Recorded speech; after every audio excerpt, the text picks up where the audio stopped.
कराची से मैं हूं नासिर बट।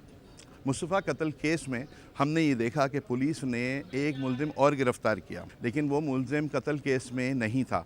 वो मुलजिम था जिसने मंशियात जो है वो फ़रोख्त की थी और उसने इसमें मुस्तफ़ा और अरमगान का नाम लिया था। इस हवाले से हम बात करेंगे। हमारे साथ बैरिस्टर सारा आसिम मौजूद हैं जो आबिद ज़मान को असिस्ट भी कर रही हैं मुस्तफ़ा कत्ल केस में।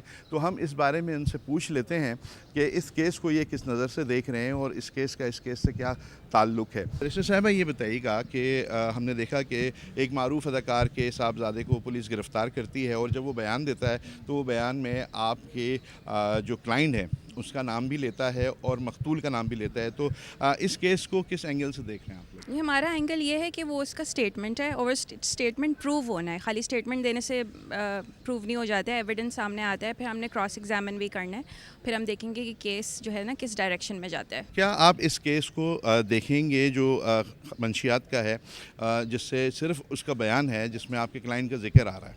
जी, तो ड्रग्स तो बरामद नहीं हुए ना हमारे क्लाइंट से।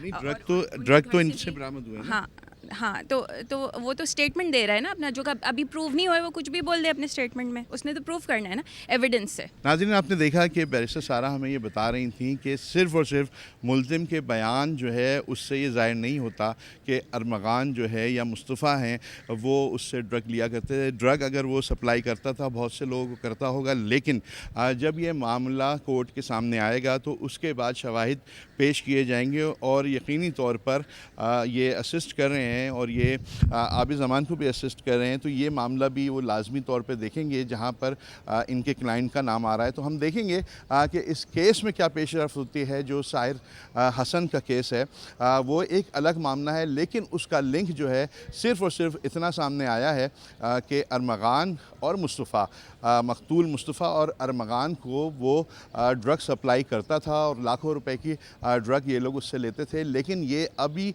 सिर्फ एक बयान है जिसे डिनाई किया है बैरिस्टर सारा ने, और उनका ये कहना है कि जब हमें इस सिलसिले में नोटिस होंगे या हमारे क्लाइंट से पूछा जाएगा तो हम फिर अदालत में जाके इसको फेस करेंगे।